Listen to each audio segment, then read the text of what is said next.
젊은 범, 묵은 용. 마초에 대한 새삼스러운 감탄이 크다 해도 역시 그곳은 싸움터였다. 조조는 짐짓 위세를 꾸미며 말을 몰고 나가 마초를 보고 꾸짖었다. 너는 한조의 명장 복파 장군의 자손이다.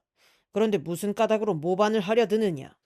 그러자 마초가 이를 북북 깔며 조조를 욕했다. 조조 이 역정놈아! 너는 임금을 속이고 윗사람을 욕보이니 그 죄는 죽어 마땅하다. 거기다 너는 또 내 아버님과 아우를 죽였으니 나와는 하늘을 같이 할 수 없는 원수다. 내 반드시 너를 사로잡아 그 고기를 씹으리라. 그러고는 더 말할 것도 없다는 듯 창을 꼬나잡고 똑바로 조조를 향해 말을 몰고 나갔다. 조조의 등 뒤에 있던 우금이 얼른 말을 박차고 나가 마초를 맞았다.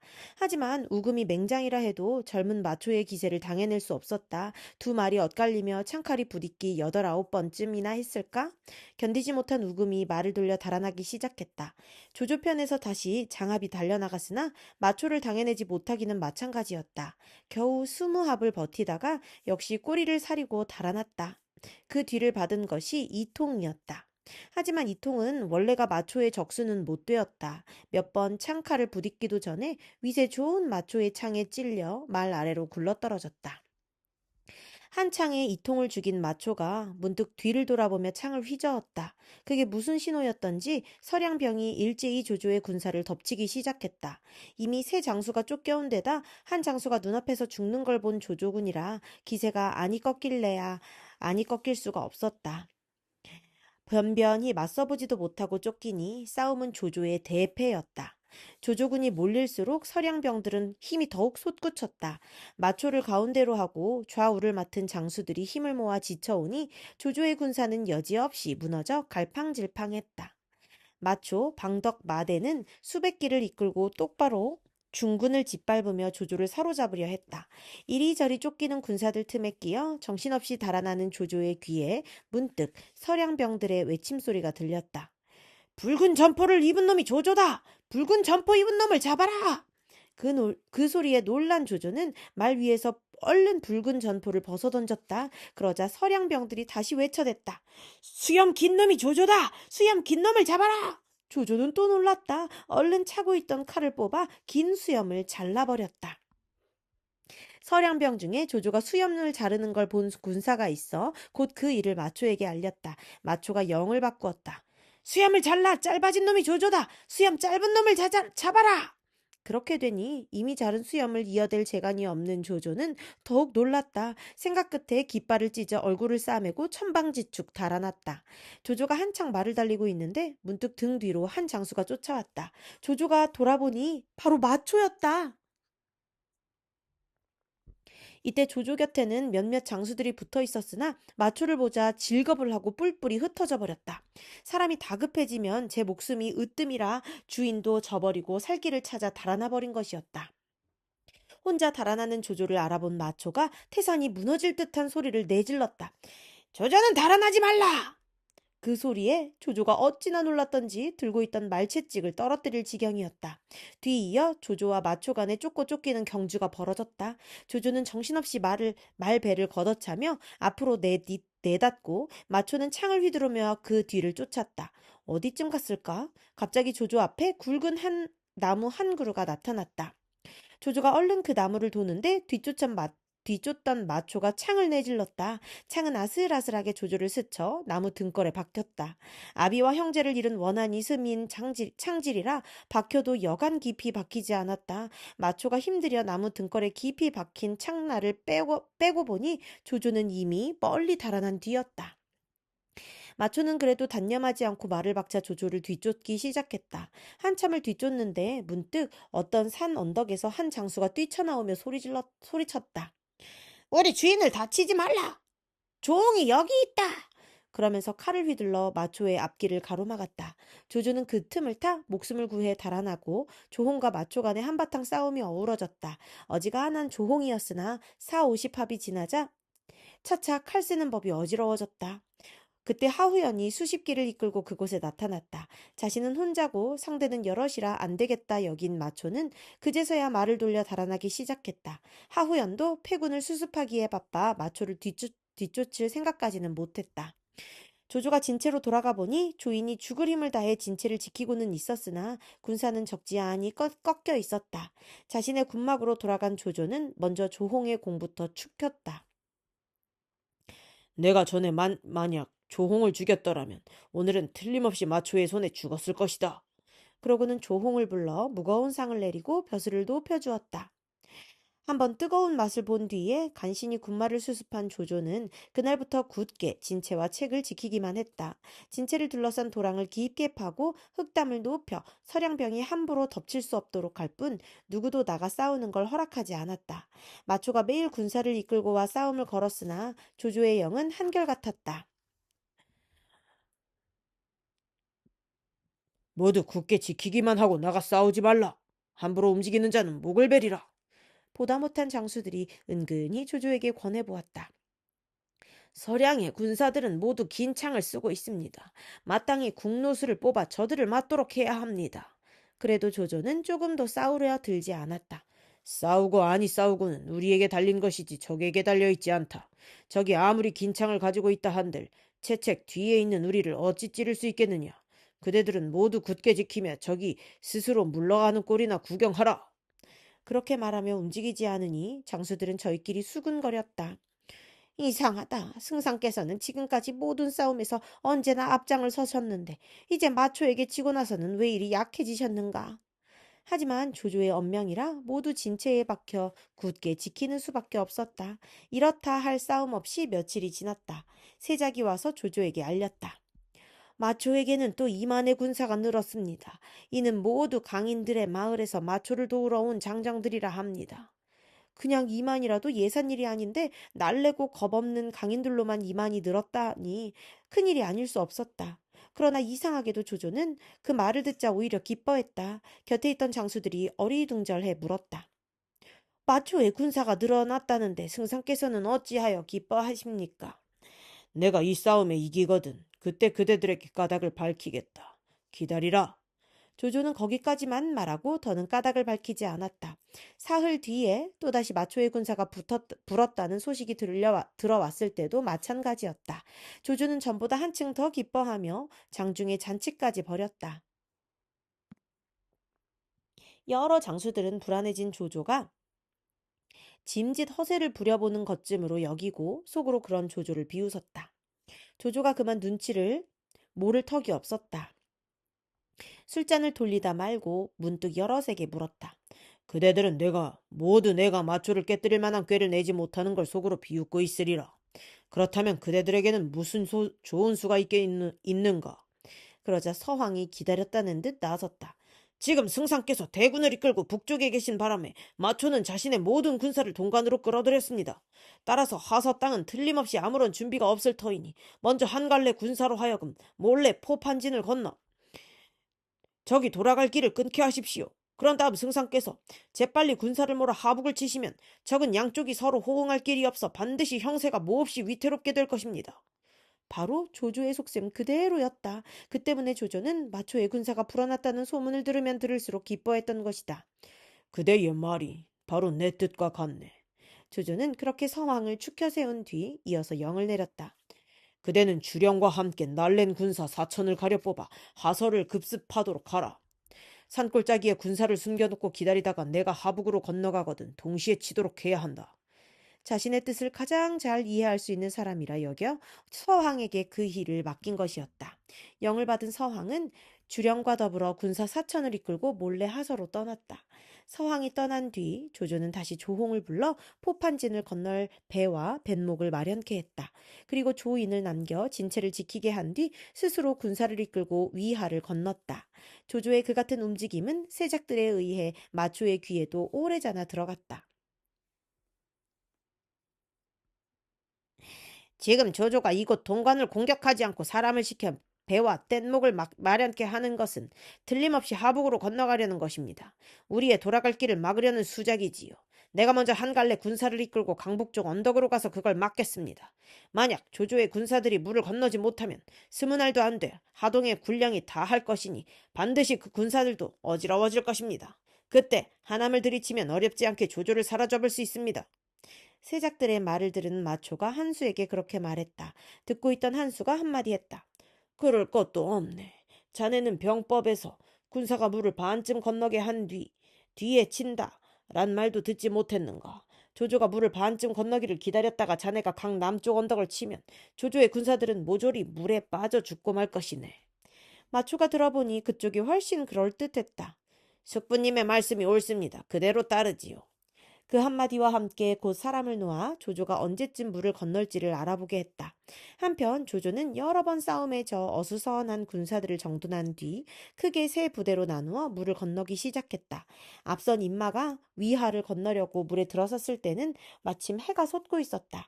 그들이 북쪽 언덕에 이르러 진체를 마련하는 동안 다음 차례의 인마들이 배에 올랐다. 조조는 남쪽 언덕에서 100여 기의 호위를 받으면서 칼을 차고 앉아 군사들이 물을 건너는 걸 바라보고 있었다. 그런데 갑자기 뒤쪽이 술렁거리더니 한 군사가 헐떡이며 달려와 알렸다. 뒤편에 흰 전포를 입은 장군이 달려들고 있습니다. 흰 점포를 입은 장군이 바로 마초인 것을 잘 아는 장졸들은 조조를 지키는 것도 있고 한 덩어리가 되어 배로 뛰어내렸다. 강변에 있던 군사들도 서로 먼저 배에 오르려고 다투니 그들의 욕설과 고함으로 강변은 악머굴이 들끓 듯했다. 조조는 꼼짝도 않고 앉아 칼을 어루만지며 그 소동을 그치게 하려고 애썼으나 들리는 것은 다만 사람의 아우성과 말의 울부짖음 뿐이었다. 마치 벌떼가 어지럽게 뭉쳐 다투는 것 같은 그 광경에 조조는 맥이 빠졌다. 그때 배에 타고 있던 장수 하나가 도로 강 건덕으로 뛰어오르더니 조조에게 소리쳤다. 저기 가까이 이르렀습니다. 승상께서는 부디 배를 타도록 하십시오. 조조가 퍼뜩 정신을 차려보니 그 장수는 허저였다. 마음은 다급했으나 조조는 자신의 약한 꼴을 보이기 싫어 짐짓 뻗대었다. 저기 왔으면 왔지. 그게 어쨌단 말이냐? 그러나 일은 그때 이미 위급한 지경에 이르러 있었다. 조조가 허저를 나무라듯 그렇게 말해놓고 뒤를 돌아보니 어느새 마초가 100여 걸음 떨어진 곳에 와 있었다. 급하기는 허저도 마찬가지였다. 허저는 조조를 배로 끌어내리려고 했으나 그때 배는 벌써 강 언덕에서 두 길이나 떨어져 있었다. 하는 수 없이 허저는 조조를 들쳐업고 몸을 날려 배로 뛰어내렸다. 허저가 조조를 업고 배로 뛰어내리는 걸 보자 조조를 뒤따르던 장졸들도 모두 물로 뛰어들었다. 그리고 조조가 탄 배전에 매달려 다투어 배 위로 오르려 했다. 배는 작은데 여럿이서 한꺼번에 기어오르려 하니 금세라도 배가 뒤집힐 듯 위태로웠다. 허저가 칼을 뽑아 마구 배전에 찍어댔다. 거기 매달렸던 손들이 잘리며 그 손에 임자들은 모두 괴로운 외마디 소리와 함께 물속으로 떨어졌다. 차마 보기 끔찍한 광경이었지만 당장 급한 것은 조조를 구하는 일이었다. 허저는 배 위에 군사들을 재촉해 어서 노를 젓게 하는 한편 스스로 배전에 서서 삿대를 잡았다. 조조는 그런 허저의 다리 곁에 엎드려 배가 어서 언덕에서 멀어지기만을 기다렸다. 마초가 강 언덕에 이르렀을 때는 이미 조조가 탄 배는 강물 한가운데 떠 있었다. 이에 마초는 활을 뽑아 시위에 살을 먹이면서 뒤따르는 장졸들에게 영을 내렸다. 모두 활을 쏘아라! 그 영에 따라 곧 조조의 배에는 화살이 비오듯 쏟아졌다. 조조가 다칠까봐 걱정이 된 허저는 왼손으로 말 안장을 잡아 날아오는 화살을 막았다. 이때 마초도 장졸들 틈에 기어 활을 쏘고 있었는데 화살 하나도 빗나가는 법이 없었다. 마초의 시위 소리가 날 때마다 조조가 탄 배를 몰던 군사들이 하나씩 물에 떨어졌다. 그렇게 연함은 명이 쓰러지고 나니 모는 사람이 없는 배는 이리저리 흔들리며 빠른 물살에 휩쓸려 맴돌기 시작했다. 배 위에 남은 몇 안 되는 사람들 가운데서 무서운 위세를 떨쳐 보이고 있는 것은 오직 허저 하나였다. 그는 두 허벅지 사이에 배에 키를 끼워 방향을 잡은 다음 한 손으로 삿대를 밀고 다른 한 손으로는 말 안장을 휘둘러 조조를 날아오는 화살로부터 지켰다. 이때 조조의 군중에는 위남의 현령으로 정비란 사람이 있었다. 남쪽의 산 위에서 싸움 구경을 하다가 마초가 매우 급하게 조조를 쫓는 걸 보고 진체 안에 있는 소와 말을 모두 바깥으로 내몰았다. 들판 가득 임자 없는 소와 말이 뛰어다니자 그걸 본 서량병들은 모두 몸을 돌려 소와 말을 쫓기에 바빴다. 그들에게는 조조보다는 눈앞의 소와 말이 더욱 탐났다. 따라서 조조가 무사히 마초의 추격을 벗어날 수 있었던 것은 허저의 용맹뿐만 아니라 정비의 기지 덕분이기도 했다. 가까스로 북쪽 언덕에 이른 조조는 어서 배와 뗏목을 언덕에 대게 했다. 그리하여 먼저 물을 건넜던 장수들이 조조가 강물 한가운데서 어려움을 겪고 있다는 말을 듣고 달려왔을 때는 조조가 이미 언덕에 오른 뒤였다. 조조와 함께 언덕에 오른 허저의 모습은 참으로 볼만했다.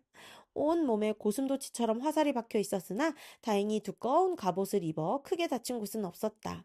장수들은 조조를 둘러싸고 들판에 펼쳐둔 진채로 모셔간 뒤 모두 땅에 엎드려 문안을 드렸다. 조조가 문득 크게 웃으며 말했다. 오늘 별거 아닌 역적놈 때문에 꽤나 애를 먹었네 그려. 장졸들의 사기를 의식한 조조의 허세였다. 그러나 죽을 힘을 다해 싸운 허전은 달랐다. 아직도 가라앉지 않은 숨결로 방금 뚫고 온 어려움을 되새기며 말했다. 만약 어떤 사람이 소화말을 풀어놓아 적병을 꼬지 않았더라면 적병은 틀림없이 물을 건너면서까지 뒤쫓아왔을 것입니다. 적병을 그렇게 꿰은 사람이 누구인가? 조조도 그제서야 생각난 듯 물었다. 누군가 그 일을 알고 있는 사람이 대답했다. 위남의 현령 정비입니다. 그러는데 마침 정비가 조조를 보러 들어왔다. 조조가 그에게 고마움을 나타냈다. 만약 공에 좋은 꾀가 아니었더라면 나는 적에게 사로잡히고 말았을 것이다. 그리고 정비를 높여 전군교위로 삼았다. 감격한 정비가 다시 조조를 깨우쳐 주었다. 적이 비록 물러갔으나 내일 틀림없이 다시 올 것입니다. 좋은 계책을 세워 그들을 막아야 합니다. 그건 이미 마련되어 있네. 조조는 이제 막 적의 칼날을 벗어난 사람답지 않게 밝은 얼굴로 정비의 말을 받았다. 그리고 이어 장수들을 불러놓고 영을 내렸다. 그대들은 각기 군사를 나누어 강물을 따라 용도를 세우도록 하라. 그 용도는 잠시 우리의 진체 골격으로 쓸 것인바. 만약 적이 쳐들어오면 우리 군사는 그 바깥에 진을 치게 하고 안에는 기치만 요란하게 세워 군사가 거기 있는 듯 꾸민다. 그리고 다시 그 용도 뒤에 강물을 따라 길게 구덩이를 파고 그 위에다 거짓으로 나무 울타리를 세워 적이 꿰어들이면 적은 급히 몰려오다 반드시 그 구덩이 속으로 떨어질 것이다. 구덩이에 빠진 적을 사로잡기는 어렵지 않으리라. 용도란 양쪽에 담을 쌓아 군사들을 보호하며 진과 진 또는 채와 채를 연결시키는 길이다. 그 담은 말탄 군사를 위주로 하는 서량병을 막은 진체 구실을 하면서 그 뒤에 판 함정을 감추어 줄 수도 있었는데 조조는 이제 그 용도를 써보려는 것이다. 한편 조조의 군사들을 한바탕 짓밟고 자기 진체로 돌아간 마초는 한수를 보고 분한 듯 말했다. 오늘 몇 번이나 조조를 사로잡을 기회가 있었는데 한 용맹스런 장수가 조조를 업고 배로 뛰어내리는 바람에 놓쳐버리고 말았습니다. 그 장수가 누군지 모르겠습니다. 한수가 잠깐 생각하다가 대답했다. 내가 들으니 조조는 힘세고 날린 장사를 뽑아 자신의 군막을 지키게 하고는 호위군이란 이름을 붙였다고 하네. 조조의 무서운 장수인 전위와 허저가 그들을 거느리고 있었는데 그중 전위는 이미 죽었으니 오늘 조조를 구해간 것은 틀림없이 허저일 것이네. 허저는 용맹과 힘이 남보다 뛰어나 사람들은 모두 그를 호치라 부른다네. 다음에 그를 만나고는 결코 가볍게 여기고 맞아서는 아니 될 것이네. 그러면 저도 이름을 들은 적이 있습니다. 숙부님의 말씀을 마음에 새겨두겠습니다. 한수의 말을 들은 마초가 잠옷 굳은 얼굴로 고개를 끄덕였다. 한수가 다시 앞니를 꺼냈다. 이제 조조가 물을 건넜으니 우리의 등 뒤를 치려 할 것은 뻔하네. 되도록이면 빨리 조조를 공격해 그가 영체를 세우지 못하게 해야 하지 않겠나. 만약 조조가 영체를 세우게 되면 가까운 날 그를 없애기는 어렵게 될 것일세. 그러자 마초가 계책을 내놓았다. 조카의 어리석은 생각으로는 우리가 북쪽 언덕으로 돌아가 조조군이 더는 물을 건널 수 없도록 하는 게 상책인 듯 싶습니다. 그것도 좋지만 우선 조카는 진체를 지키며 여기 남아있게. 내가 군사를 이끌고 강을 따라 올라가 조조와 한번 싸워봤으면 싶네. 조카의 생각은 어떤가? 한수가 그렇게 마초와는 다른 의견을 말했다. 마초가 들어보니 그것도 그럴듯했다. 숙부님께서 그렇게 해보시겠다면 방덕을 성봉으로 삼아 숙부님을 앞서서 보살피게 하겠습니다. 마초가 그렇게 말하니 한수는 곧 방덕과 더불어 장졸 5만을 이끌고 위남으로 달려갔다. 조조의 장졸들은 미리 명받은 대로 용도 곁에서 서량병을 꿰어들었다. 아무것도 모르는 방덕은 철기 천여 명을 이끌고 단번에 용도를 허물어버릴 듯 부딪혀갔다. 그러나 미처 적에게 이르기도 전에 여기저기서 함성이 일며 사람과 말이 한꺼번에 조조군이 파둔 구덩이로 굴러떨어졌다. 흙구덩이에 떨어지기는 방덕도 다른 천여기와 다름이 없었다. 그러나 방덕은 조금도 놀라거나 두려워하지 않고 홀쩍 몸을 솟구쳐 흙구덩이를 벗어났다. 어느새 구덩이 밖에는 조조의 군사들이 새카맣게 에워싸고 있었다. 방덕은 평지로 뛰어나오자마자 서너 명을 베어 죽이고 걸어서 두텁게 에워싼 적군 속에서 빠져나가려 했다. 그런 방덕의 눈에 적군 한가운데 떨어져 허덕이는 한수의 모습이 들어왔다. 방덕은 한수를 버리고 갈 수 없어 곧 그리로 갔다. 겨우 한수를 구해 나오는데 마침 조인의 부장 조영이 말을 탄 채 길을 막았다. 방덕이 한 칼에 조영을 베고 그 말을 뺏으니 결국 조영은 방덕에게 말을 바치러 온 꼴밖에 되지 않았다. 방덕은 조영의 말을 타고 한 줄기 길을 열어 한수를 구한 뒤 동남쪽을 바라보고 달아났다. 오랜만에 싸움에 이겨 힘이 솟은 조조의 군사들이 그 뒤를 쫓았다. 그러나 그 사이 소식을 들은 마초가 군사를 이끌고 달려와 뒤쫓는 조조의 군사들을 들이쳐내고 에워싸여 있던 방덕과 한수의 군마 태반을 구해냈다. 해질 무렵까지 싸운 뒤 마초가 진채로 돌아가 헤아려 보니 방덕이 이끈 천여기 중에서 장수 정은과 장횡이 죽었고 흙구덩이에 빠져 죽은 군사만도 200이 넘었다. 마초가 한풀 꺾인 한수를 보고 의논했다. 이렇게 나를 끌다가는 조조가 하북에 영체를 세우고 말 것이니 그렇게 되면 적을 물리치기 어렵습니다. 오늘 밤 어둠을 틈타 경기를 이끌고 가서 아직 들판에 임시로 세워져 있는 조조의 영체를 휩쓸어 버리는 게 좋겠습니다. 그러려면 군사를 한꺼번에 데려가지 말고 앞과 뒤로 나누어 위급할 때 서로 구할 수 있도록 해야 하겠네. 한수가 신중하게 마초의 말을 받았다. 이에 마초는 스스로 앞장이 되고 방덕과 마대는 뒤에서 호응하기로 하고 군사를 나눈 뒤 그날 밤으로 조조의 진체를 들이치러 갔다. 이때 조조는 군사를 위북에 머무르게 하고 있었다. 그날 밤 무슨 느낌이 들었던지 여러 장수를 불러놓고 말했다. 적은 틀림없이 우리가 영체를 세우지 못하도록 지금 임시로 세워둔 진체를 급습하러 올 것이다. 군사들을 사방으로 흩어 숨기고 중군은 일부러 비워두도록 하라. 포양이 울릴 때를 기다려 숨겨둔 군사들이 모두 일어나면 북소리 한 번으로 적을 사로잡을 수 있을 것이다. 그 말에 따라 장수들은 모두 군사들을 나누어 진체 사방에 감추고 중군을 비웠다. 그날 밤이 제법 이슥할 무렵 조조의 진체에 이른 마초는 부장 성의에게 30기를 주며 먼저 가서 작정을 살펴보게 했다. 성의가 가서 보니 조조의 진체에는 사람의 그림자도 비치지 않았다. 성의는 그것이 속임수인 것을 미처 깨닫지 못하고 곧바로 중군 쪽을 덮쳐갔다. 하지만 성의 못지않은 실수를 조조군도 저질렀다. 숨어있던 조조군은 서량병이 진체로 돌아오자 그 머릿수는 헤아려 보지도 않고 포향을 울렸다. 그 소리를 신호로 사방에서 복병이 일어나 성의가 이끈 30기를 에워쌌다. 하후연이 성의를 죽일 때까지만 해도 조조는 자신의 헤아림이 보기 좋게 드러맞은 줄 알았다. 하지만 아니었다. 뒤에 남아있던 마초가 방덕, 마대와 함께 세 길로 나누어 벌떼처럼 조조의 진체를 덮친 것이었다. 그렇게 되면 남은 것은 혼전뿐이었다. 양쪽 다 계책이 어그러진 셈인데다 어두운 밤이라 힘과 힘으로 어지럽게 뒤엉킬 수밖에 없었다. 양군은 날이 밝을 때까지 혼전을 거듭하다가 각기 군사를 거두었다.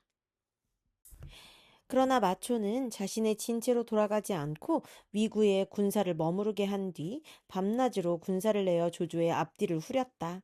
조조는 하는 수 없이 위하가에 자리를 잡고 배와 뗏목을 쇠사슬로 얽어 만든 부교 셋을 통해 남쪽 언덕과 연결되도록 했다.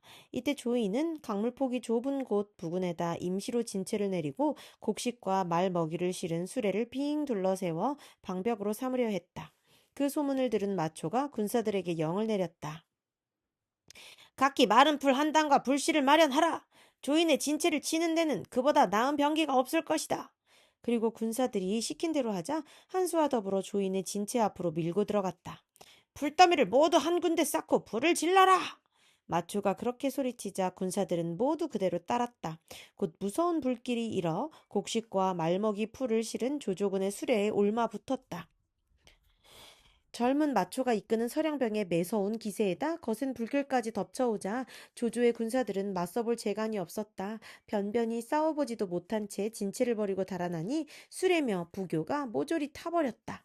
서량병의 큰 승리였다. 위하는 다시 그들에 의해 잘리고 강 북쪽에 영체를 세울 수 없게 된 조조의 마음은 답답하기 그지없었다. 그런 조조에게 순유가 다시 새로운 계책을 내놓았다. 위하에서 흙과 모래를 퍼다가 토성을 쌓으면 굳게 지켜낼 수 있을 것입니다.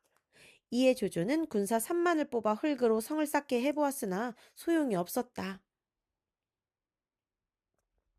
마초가 방덕, 마대와 더불어 500마군을 이끌고 와서 짓밟는 데다 흙으로 쌓은 성이 원래 든든하지 못해 쉽게 무너져버려 모두가 헛일이었다. 때는 9월도 다해 겨울로 접어들 무렵이었다. 날은 매섭게 추워오고 하늘에는 짙은 구름이 두텁게 드리워 거칠 줄 몰랐다. 군사들이 추위에 떠니 아직 영체를 세우지 못한 조조의 걱정은 더욱 커졌다. 그러던 어느 날이었다. 군사 하나가 들어와 알렸다.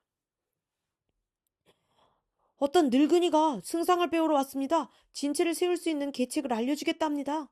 그 말에 조조는 귀가 번쩍 뛰어 얼른 그 늙은이를 데려오게 했다. 학 같은 모습에 소나무 같은 자태를 한 그 늙은이는 어딘가 옛 선인들을 연상시키는 데가 있었다. 조조가 어디서 온 누구인가를 묻자 그 늙은이가 대답했다. 나는 경조 사람으로 종남산에 숨어 사는 누자백이란 늙은이 외다. 사람들은 흔히 목매거사란 도호를 부르기도 하오. 이에 조조는 귀한 손님을 맞이하는 예로 자백을 대접했다. 자백은 자리에 앉자마자 물었다. 승상께서는 위하에 걸터 앉아 영체를 세우려 하신 지 오래되시면서 어찌하여 지금 같은 때를 그냥 보내고 계십니까? 땅이 모래흙이라 성을 쌓을 수가 없어 속만 태우고 있습니다. 은사께서는 어떤 좋은 계책을 내려주시려고 오셨습니까? 조조가 잔뜩 기대하는 얼굴로 되물었다. 자백이 잔잔한 미소와 함께 깨우쳐 주었다. 승상께서 용병에는 귀신 같으시면서 어찌하여 천신은 모르시오이까? 지금 매일같이 짙은 구름이 덮여 있어 날이 차니 한번 북쪽 찬바람이 휘몰아치면 모든 것은 꽁꽁 얼어붙고 말 것이오. 그 바람에 일기를 기다려온 군사들로 하여금 흙을 날라와 쌓게 하고 물을 뿌려두면 날이 밝기 전에 굳은 토성이 이루어질 것이외다. 그 말에 조조도 비로소 찬 날씨를 거꾸로 이롭게 쓸 수 있는 길을 깨달았다. 조조는 몹시 기뻐하며 자백에게 큰 상을 내렸으나 자백은 끝내 상을 받지 않고 제 길을 가버렸다. 조조가 반드시 외로운 사람만은 아니었던 셈이다. 누자백의 말이 무슨 예언이었던 것처럼 그날 밤이 되자 갑자기 큰 바람이 일기 시작했다. 조조는 모든 군사들에게 흙으로 담을 쌓고 거기에 물을 뿌려두게 했다. 찬 바람에 흙 담은 바쁘게 물을 뿌리기 바쁘게 얼어 토성으로 변해갔다.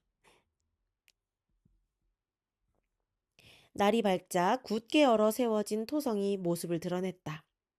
그걸 본 세작들이 급히 마초에게 가서 알렸다. 군사를 이끌고 달려와 조조의 토성을 본 마초는 몹시 놀랐다. 하늘이 조조를 도와 하룻밤 새 튼튼한 토성을 하나 내려준 듯 싶었다. 다음날 마초는 그 토성을 그냥 둘 수 없다고 여겨 대군을 몰고 북을 올리며 조조의 진체로 지쳐 들어갔다. 토성 때문에 마음이 든든해진 조조는 허저 한 사람만 뒤딸린 채 영문을 나섰다. 맹덕이 홀로 여기 나와 섰으니 마초는 어서 나와 내 말을 들으라. 조조가 말 위에 높이 앉아 채찍으로 마초의 진문을 가리키며 크게 소리쳤다. 금세 창을 꼬나든 마초가 말을 타고 진문 앞으로 나왔다. 조조는 그런 마초를 놀리듯 더욱 소리를 높였다. 너는 내가 토성을 못 쌓도록 회방을 놓았지만 봐라. 하늘이 도와 하룻밤 새 이렇게 훌륭한 토성을 내려주었다. 이래도 빨리 항복하지 못하겠느냐? 마초는 이죽거림과도 같은 조조의 외침에 크게 성이 났다. 당장 달려나가 조조를 사로잡아 버리려는데 문득 조조의 등 뒤에 서 있는 장수 하나가 눈에 들어왔다. 성난 눈을 부릅뜨고 강도를 손에 든 채 말 위에 덩그렇게 앉은 폼이 여느 장수 같지 않았다. 마초는 그 장수가 바로 한수에게서 들은 적이 있는 허저인 것 같아 조조에게 소리쳐 물었다. 들으니 네 군중에 호후란 이가 있다는데 잘 있느냐? 호후란 호치를 슬쩍 높인 말이었다. 허저가 번쩍 칼을 치켜들며 조조를 대신해 큰 소리로 대꾸했다. 내가 바로 조군의 허저다. 너는 무슨 일로 찾느냐? 그런 허저의 두 눈에서는 멀리서도 사람의 간담을 서늘하게 만드는 빛이 뿜어져 나오고 있었다. 천하의 마초도 허저의 그 같은 위풍에는 은근히 마음이 캥겼던지 감히 함부로 덤비지 못하고 슬그머니 말머리를 돌렸다. 조조도 구태여 싸움을 걸 필요는 없어 허저를 데리고 진치로 돌아가 버렸다. 그 광경을 본 양편의 군사들은 한결같이 놀라워 마지 않았다. 진치로 돌아온 조조는 흐뭇한 마음으로 여러 장수들에게 말했다. 적도 역시 중강이 호후임을 알아보는구나. 그러자 조조의 군중에서는 이때부터 모두 허저를 호후라 불렀다. 마초 덕분에 호치에서 호후로 올라간 셈이었다. 조조의 은근한 축혀세움에 으쓱해진 허저가 큰 소리를 쳤다. 내일은 반드시 마초를 사로잡아 오겠습니다. 아닐세, 마초는 뛰어난 장수이니 결코 가볍게 여겨서는 아니 되네. 조조가 그렇게 허저의 지나친 만심을 경계하자 허저가 맹세하듯 소리쳤다. 죽기로 싸워보겠습니다.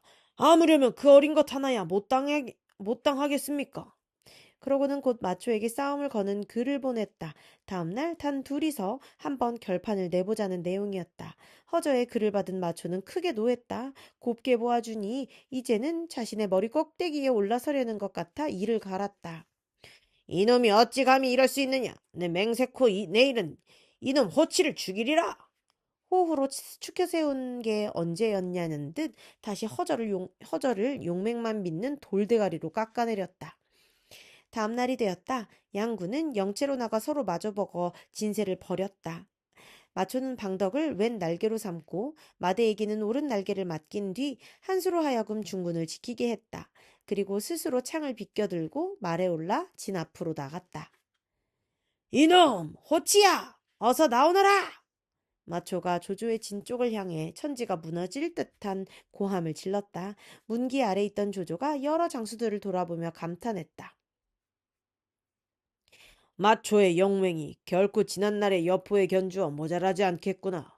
그러나 허저는 조금 더 움츠러드는 기색이 없었다. 아직 조조의 말이 끝나기 전에 칼을 휘두르며 말을 몰아 달려나갔다. 마초가 창을 비껴들고 마주쳐 나와 부딪히니 곧 한바탕 눈부신 싸움이 벌어졌다. 그러나 백합이 넘도록 싸워도 승부는 드러나지 않고 두 사람의 말만 지쳐 비틀거렸다. 말이 지쳤으니 갈아타고 와서 싸우는 게 어떠냐? 좋다. 말을 갈고 하나가 죽을 때까지 싸워보자. 누가 먼저랄 것도 없이 그렇게 의견을 맞춘 마초와 허저는 각기 자기 편 영체로 돌아가 말을 바꿔 타고 나왔다. 다시 범과 용이 뒤엉킨 듯한 싸움이 벌어졌다. 어느덧 100여 합이 다 더 싸웠으나 이번에도 승부는 가려지지 않았다. 조조에게 쳐놓은 큰 소리 때문인지 싸우다 보니 제 성미를 이기지 못한 탓인지 갑자기 말머리를 돌려 자기 편 진채로 돌아온 허저는 투구와 갑주를 벗어던지고 울근불근 힘살이 드러난 맨몸에 칼 한 자루만 든 채 말에 뛰어올라 다시 마초에게 덤볐다. 그 엄청난 기세에 양군은 모두 놀라워해 마지 않았다. 그러나 마초는 조금도 움츠러드는 법 없이 그런 허저를 맞아 싸움을 계속했다. 다시 무시무시한 싸움이 서른합에 이르렀을 때였다. 문득 허저가 위세 좋게 칼을 쳐들어 마초를 배려했다. 마초가 아슬아슬하게 그 칼을 피하며 오히려 들고 있던 창으로 허저의 가슴 패기를 찔렀다. 온 힘을 다해 칼질을 한 다음이라 허저는 미쳐 칼로는 그 창을 막을 수가 없었다. 얼른 칼을 내던지고 몸을 비틀며 마초의 창대를 잡았다. 그렇게 되니 싸움은 이제 두 사람의 창 뺏기로 바뀌었다. 힘이라면 허저였으나 마초 또한 만만치 않았다. 허저가 용을 쓰며 창대를 잡아당기자 와지끈하며 창대가 부러지고 말았다. 두 사람은 각기 반토막의 창대를 들고 서로를 후려쳤다.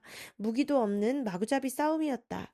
조조는 혹시라도 나이든 허저가 젊은 마초와 뒤엉켰다가 실수가 있을까 두려웠다.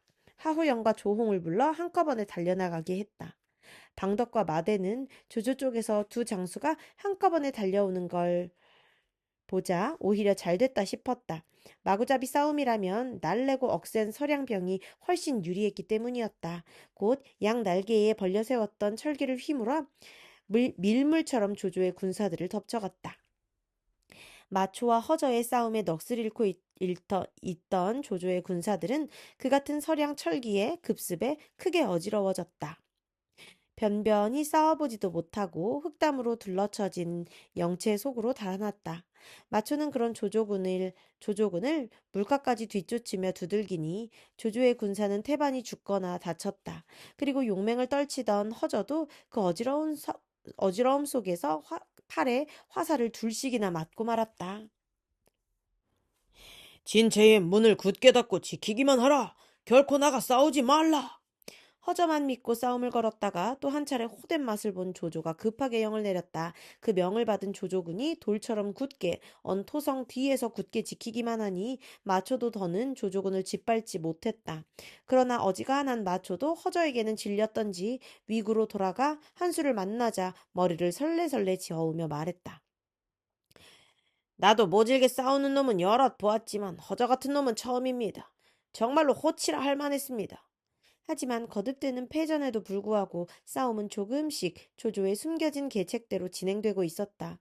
서황과 주령이 하서로 건너가 영체를 엮고 마초를 앞뒤에서 칠 터전을 마련하고 있었기 때문이었다. 그런데 조조가 초조하게 서황과 주령이 무사히 영체를 세우기를 기다리고 있던 어느 날이었다. 토성 위에 올라가 형세를 살피던 조조의 눈에 마초가 들어왔다. 마초는 겨우 수백 기만 뒤딸린 채 조조의 대군이 엎드린 진체 앞에 제집 마냥 논일듯 오락가락하고 있었다. 한동안 가만히 보고 있던 조조가 투구를 벗어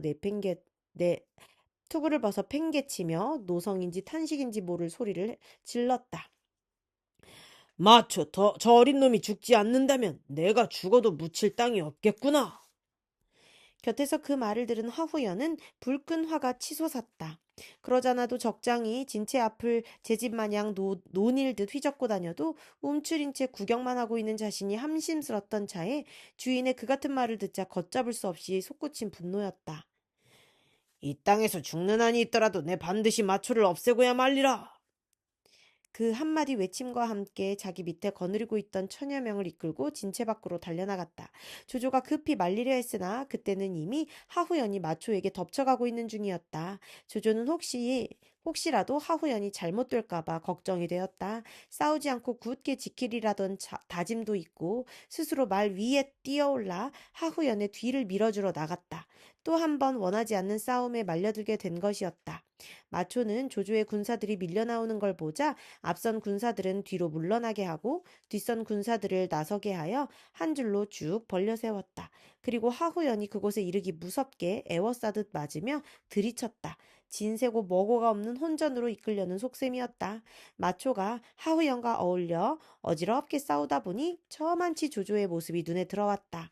마초는 하후연을 버려두고 똑바로 조조에게로 덮쳐갔다. 놀란 조조가 급히 말머리를 돌려 달아나니 조조군은 금세 어지러워졌다. 오래 묵은 용이라 할 조조였으나 젊은 범 같은 마초의 기세를 이겨내지는 못해 또 한 번 쫓기게 되고 말았다.